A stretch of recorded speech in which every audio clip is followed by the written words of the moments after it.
Hi everybody, welcome back to the channel. It's Samantha. Thank you so much for joining me. So today we have an exciting DIY, and guess what? We are going to be making our own beetroot lip balm. So our first ingredient is going to be beetroot powder. So you can buy this ready-made if you want, but you can also make it. And I have a video showing you how to do it, and I've put the link in the description box below. So beetroot gives you that gorgeous deep wine red color. But it's more than just the color, because beetroot has lots of vitamins and antioxidants. So it's actually going to help to nourish our skin on the lips and make it nice and soft and smooth and protected from free radical damage.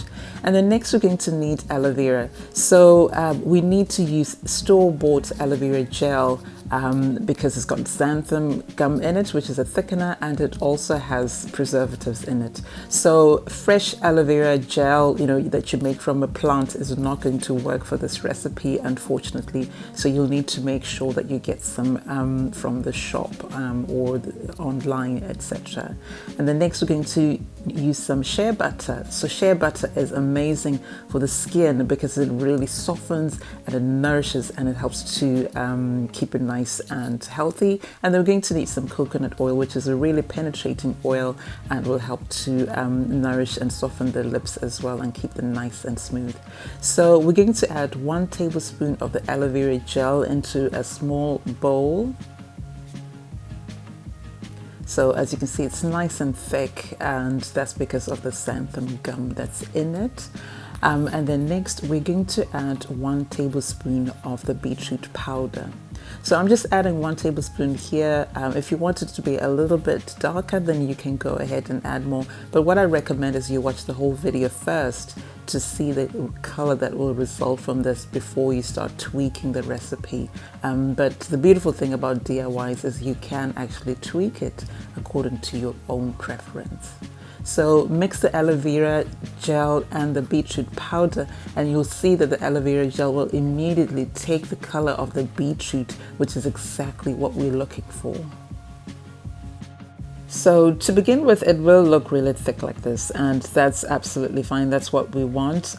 So I know you may be thinking, oh, that's too thick, but that's exactly what we want, because we want this to be a lip balm and not a liquid. So the thicker it is, the better.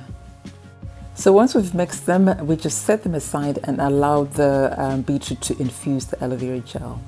And then next we're going to melt 1 teaspoon of shea butter and 1 teaspoon of coconut oil. And I'm just using a warm bath here. The shea butter and the coconut oil will melt very quickly. If you want, you can pop that into a microwave, the oils, and melt them that way. But I just find it better to melt them in a warm bath, because then it's more stable. So just keep stirring until you see that the oils have melted. It won't take very long, maybe a minute or 2 at the most.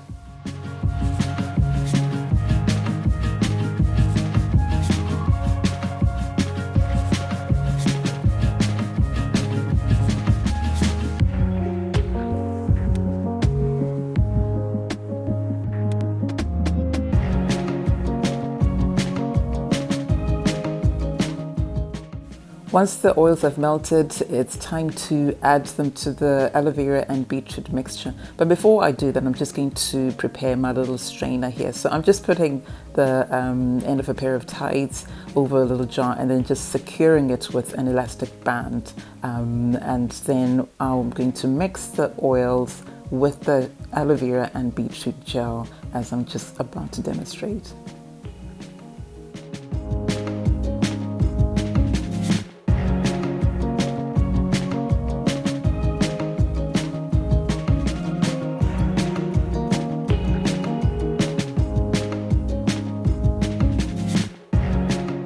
So mix them thoroughly, because we want that beetroot to really infuse not just the aloe vera, but to infuse the oils as well. And then once you've mixed them really well, it's time to strain it, this mixture. So I'm just going to put that into my little strainer, and then I'm going to put a pair of gloves on, just because I don't want my hands and my nails to get the beetroot stain. You don't have to, obviously, but if you want to, like I do, then just put on a pair of gloves and then strain to squeeze it. So be prepared that this is going to be a really thick liquid. Initially just the oils will come out, but then as you keep squeezing, you'll notice that the thick wine red gel or liquid will start to come out, and you do need to squeeze quite hard to make sure that all of that thick beautiful liquid is coming out, because that is essentially the lip balm that we are extracting.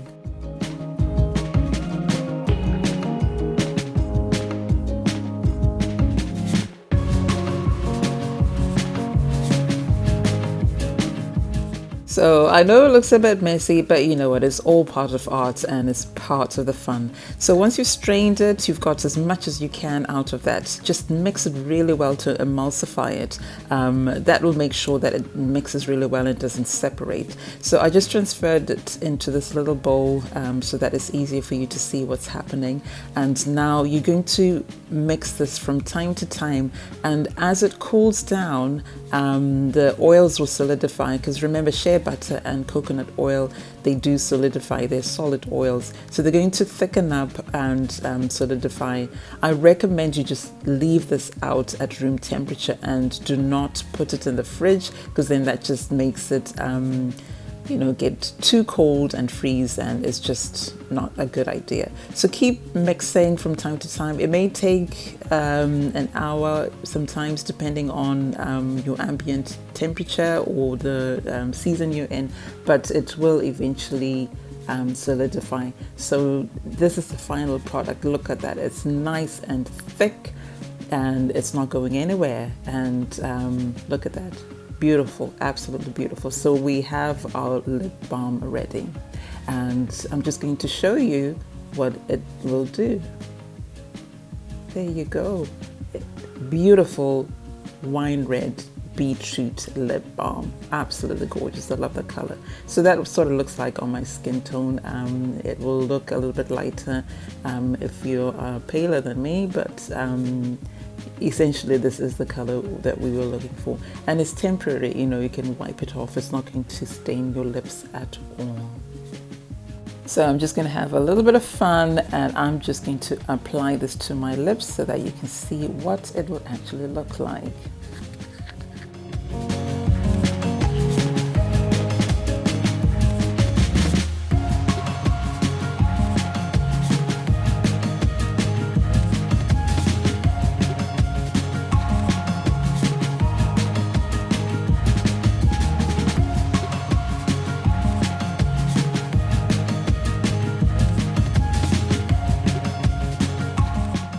So this is it. This is just one layer.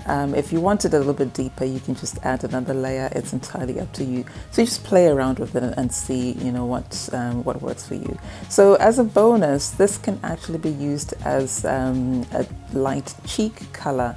It can give you that bit of a rosy tint to your cheeks, which is quite nice. Makes you look like, you know, quite healthy. And yeah, it's not going to be as effective as blush, obviously, but it does give you that little bit of a rosy tint, which is quite nice. So that's it, essentially. I hope you enjoyed that, and I hope you try it. And if you do, please do come back and let me know. As you saw, it's so easy to make, but so much fun. And you know, the beautiful thing about this is, you know, ingredients which are not harsh or dangerous, very safe, and you get this beautiful tint. Look at that. Anyway, thank you so much for watching, my lovelies. I hope you enjoyed that. I hope you will make it. And again, as I said, if you make it, come back and let me know how you get on. Before I go, I just want to give my subscribers a massive thank you, because your love and support mean the world to me. So I really appreciate it, and I appreciate you. And also thank you to everybody who comes and watches my videos and engages with the content. I appreciate that. If you've not yet subscribed to the channel, then please subscribe, and also please give the video a thumbs up. That really helps to support my channel and spread the word around YouTube and other people who may be looking for this kind of content, and also sign up for notifications. So until next time, my lovelies, you take care of yourselves and your loved ones. God bless.